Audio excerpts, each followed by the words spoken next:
February 7ರಿಂದ ಆರಂಭವಾಗಲಿರುವಂಥ T20 ವಿಶ್ವಕಪ್‌ನಲ್ಲಿ ಭಾರತದಲ್ಲಿ ನಡೆಯಲಿರುವ ಯಾವುದೇ ಪಂದ್ಯಗಳಲ್ಲೂ ಕೂಡ ನಾವು ಆಡೋದಿಲ್ಲ ಅನ್ನುವಂಥ ನಿರ್ಣಯವನ್ನು ಈಗ ಬಾಂಗ್ಲಾದೇಶ ತೆಗೆದುಕೊಂಡಿದೆ.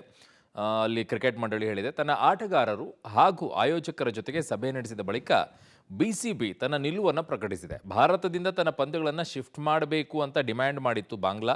ICCI ತಿರುಗೇಟು ಕೊಟ್ಟಿತ್ತು. ಭಾರತದಲ್ಲಿ ಆಡದಿದ್ದರೆ ಟೂರ್ನಿಯಿಂದಲೇ ಹೊರಹಾಕೋದಾಗಿ ಎಚ್ಚರಿಕೆ ಕೊಟ್ಟಿತ್ತು.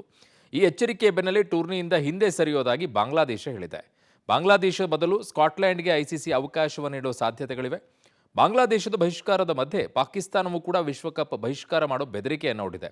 ಭಾರತದಿಂದ ಪಂದ್ಯ ಸ್ಥಳಾಂತರ ಮಾಡದಿರುವುದಕ್ಕೆ ಬಾಂಗ್ಲಾದೇಶದಲ್ಲಿ ಹಿಂದೂಗಳ ಹತ್ಯೆಯನ್ನು ಖಂಡಿಸಿದಂಥ ಭಾರತ IPLನಲ್ಲಿ ಕೋಲ್ಕತ್ತಾ ಪರ 9 ಕೋಟಿಗೆ ಸೇಲ್ ಆಗಿದ್ದ ಬಾಂಗ್ಲಾದೇಶದ ವೇಗಿ ಮುಸ್ತಫಿಜುರ್ ರೆಹಮಾನ್ಗೆ ಗೇಟ್ ಪಾಸ್ ಅನ್ನು ಕೊಟ್ಟಿತ್ತು. ಇದನ್ನು ಖಂಡಿಸಿ ಬಾಂಗ್ಲಾದೇಶ ಈ ನೌಟಂಕಿ ಆಟ ಆಡ್ತಾ ಇದೆ.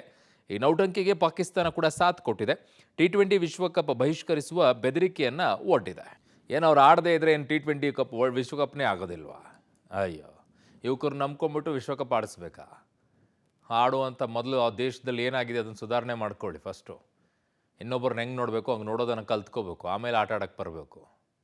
ಈ ಮಾನಸಿಕತೆ ಇರುವಂಥವ್ರಿಗೆ ಅವ್ರವ್ರ ನಿರ್ಧಾರವನ್ನು ಅವ್ರವ್ರ ದೇಶಗಳು ತಗೊಂಡಿವೆ, ತಗೊಳ್ಳಿ, ಒಳ್ಳೆಯದೇ.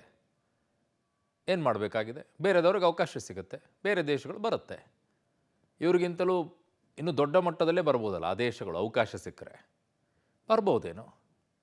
ಈಗ ಅವ್ರ ಪಾಡಿಗೆ ಅವರೇ ಬೇಡ ಅಂದ್ಕೊಂಡ್ಮೇಲೆ ಇನ್ನೇನಕ್ಕೆ ತಲೆ ಕೆಡಿಸ್ಕೊಳ್ಬೇಕು? ಬೇಡ, ಹೋಗಿ.